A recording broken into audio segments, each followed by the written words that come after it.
Ya, satu persatu fakta mulai terungkap setelah polisi berhasil menangkap pelaku pembunuhan dengan cara memutilasi korban dan memasukkannya ke dalam koper. Untuk mengetahui bagaimana jalannya proses penyelidikan kasus ini, kita sudah terhubung dengan AKP Yohanes Redoy, Kasat Reskrim Polres Bogor. Selamat malam, Pak Yohanes. Mbak Puja. Pak Yohanes, setelah pelaku ditangkap, sejumlah fakta kemudian terkuak. Apakah benar salah satu motif yang mendasari pelaku melakukan mutilasi adalah faktor ekonomi?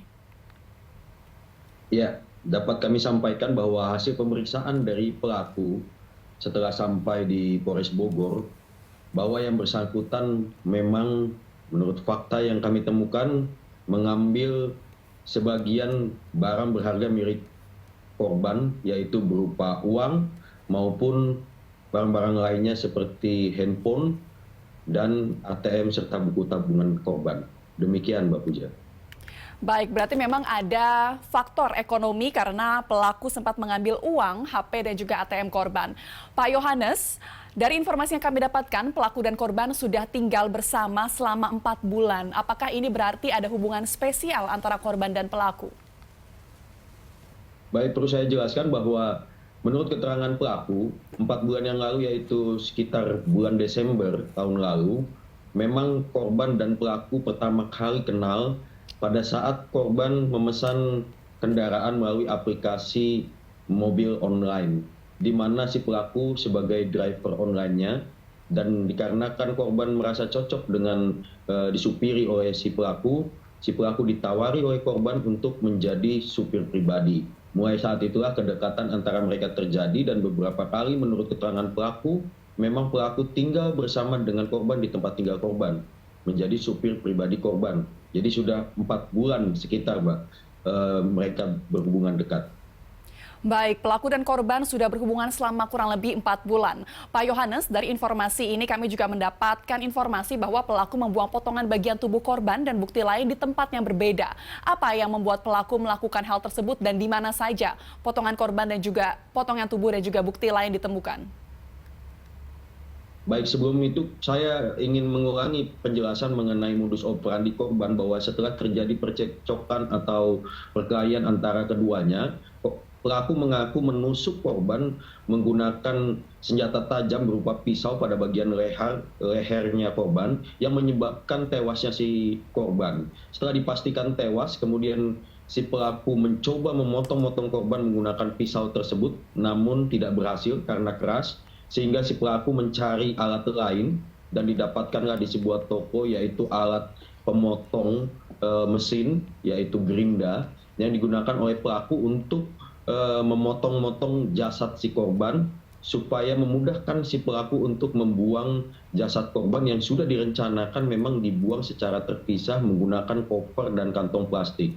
Sebagaimana yang kita ketahui, pada hari Rabu jam 7 pagi kemarin, di tempat kejadian perkara penemuan mayat di dalam koper warna merah di wilayah Tenjo, di situ kita menemukan di dalam koper ada sesosok jenazah yang tidak utuh, yaitu badan dan kedua kakinya saja, Mbak. Untuk bagian kepala dan badan dan kedua tangannya saja. Untuk bagian kepala dan kedua kaki itu dibuang secara terpisah, yaitu di sebuah sungai di daerah Tiga Raksa di Tangerang. Saat ini tim kami bersama dibantu dengan masyarakat masih melakukan pencarian, dan alhamdulillah tadi sore kami mendapatkan informasi dari anggota di lapangan dan Bapak Kapolsek Tenjo bahwa satu dari kaki korban berhasil ditemukan dan saat ini sedang diidentifikasi di Rumah Sakit Polri Sukanto, Kramat Jati. Untuk bagian kepala dan satu lagi kakinya korban masih dalam pencarian beserta dengan gerinda yang bersama-sama oleh pelaku disatukan dibuang ke sungai di Tiga Raksa. Demikian, Mbak.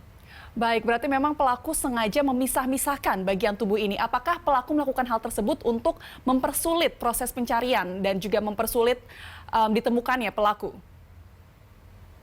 Betul sekali. Selain mempersulit, memang si pelaku juga berencana untuk membuang potongan-potongan jenazah ini di beberapa tempat, sehingga memang mempersulit kepolisian untuk bisa mengungkap perkara ini. Tapi alhamdulillah kita bisa mengungkap perkara ini, bahkan barang-barang dari korban, yaitu pakaian, spray, kemudian sarung bantal, selimut yang berumuran darah juga dibuang secara terpisah, yaitu di pinggir tol Cikupa, masih di daerah Tangerang, dan sudah berhasil kita temukan dan saat ini sudah kita sita menjadi barang bukti. Demikian, Mbak.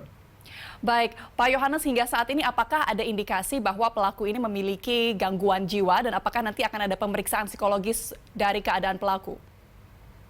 Betul sekali, untuk lebih memperdalam kebenaran mengenai motif dan juga karakter serta latar belakang dari si pelaku, kami akan mengadakan pemeriksaan baik psikologi forensik maupun dari ahli psikolog ataupun psikiater yang kami butuhkan untuk memastikan hal tersebut. Demikian, Mbak.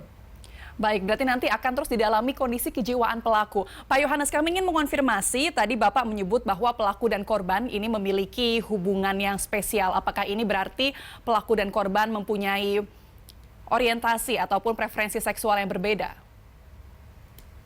Terhadap hal tersebut masih kami dalami, Mbak. Tapi memang menurut keterangan pelaku hingga saat ini belum berubah, yaitu yang bersangkutan melakukan aksi pembunuhan kepada korban dikarenakan korban meminta dilayani dalam bentuk handjob atau hubungan sesama jenis dari si pelaku kepada korban karena tidak mau melakukannya sehingga terjadilah perkelahian antara mereka berdua yang berujung aksi pembunuhan dan mutilasi ini.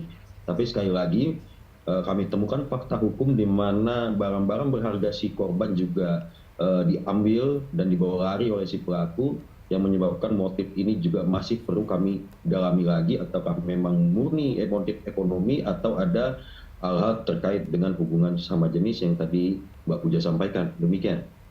Baik, Pak Yohanes, hingga saat ini satu pelaku sudah ditangkap. Apakah nanti ada kemungkinan bertambahnya tersangka dan apakah akan ada pemeriksaan saksi-saksi lain?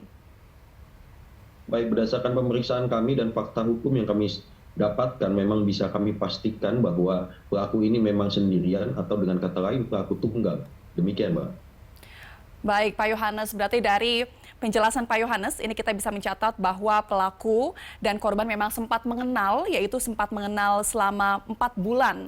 Lalu juga ada motif ekonomi dari mutilasi ini, yaitu pelaku sempat mengambil uang dan juga HP dari korban, dan juga pihak kepolisian, khususnya Polres Bogor, akan mendalami kondisi kejiwaan pelaku.